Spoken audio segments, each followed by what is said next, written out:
ఓం నమ శివాయ. అందరికీ శివరాత్రి శుభాకాంక్షలు. జామీ ప్రేమ్స్ యూట్యూబ్ ఛానల్కి స్వాగతం. ఈరోజు మహాశివరాత్రి యొక్క ప్రాశస్త్యం తెలుసుకుందాం. మహాశివరాత్రి హిందువులు ఆచరించే ఒక ముఖ్యమైన పండుగ. ఇది శివపార్వతులు వివాహం జరిగిన రోజు. ఈరోజు శివభక్తులు తెల్లవారుజామునే లేచి స్నానం చేసి పూజ చేసి ఉపవాసం ఉండి రాత్రంతా జాగరణం చేస్తారు. మరునాడు భోజనం చేస్తారు. సంవత్సరంలో వచ్చే 12 శివరాత్రుల్లో మహాశివరాత్రి అత్యంత పవిత్రమైనదిగా పరిగణించబడింది. ఈరోజు శివుడు తాండవించే రోజు. శీతాకాలం చివరిలో, వేసవికాలం ముందు, పాల్గొన మాసంలో 14వ తేదీ రోజున వచ్చే మహాశివరాత్రి అంటారు. శివుడు ఈరోజే లింగాకారం ఆవిర్భవించాడని, అంటే లింగాకారంలో ఆయన స్వరూపం ఆవిర్భవించాడని శివపురాణాలు చెప్పబడ్డాయి. శివ అనగా మంగళకరం, శుభప్రదం. శివరాత్రి అంటే మంగళకరమైన శుభప్రదమైన రాత్రి అని అర్థాలు ఉన్నాయి. శివరాత్రి ఉపవాసం జాగారం చేయాలంటే వీటిలో ఉపవాసానికి చాలా ప్రాధాన్యత ఉంది. ఎంత ప్రాధాన్యత ఉందంటే మహాశివరాత్రి నాడు ఉపవాసం చేసి శివనామస్మరణ చేయడం కన్నా పవిత్రమైనది మరొకటి లేదు.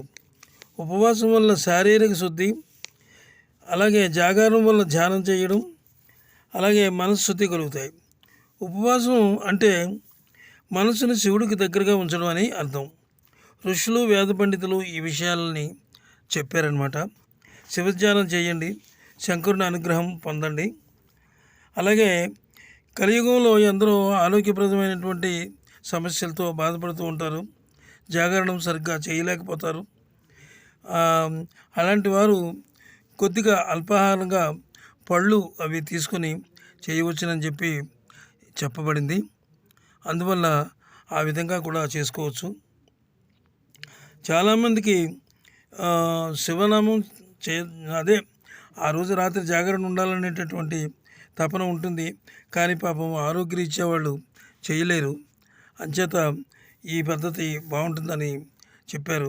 అల్పాహారంగా కొంచెం ఫ్రూట్స్ అవి తీసుకుని చేయవచ్చు. అంటే శివారాధన చేసి పరమేశ్వరుని యొక్క కృపకు అందరూ పాత్రలు అవ్వాల్సిందిగా ఈ రకమైనటువంటి విషయం చెప్పబడింది. అంచేత ఆరోగ్యంగా ఉన్నవారు ఎలాగైనా సరే రాత్రి అంతా జాగరణ చేస్తారు.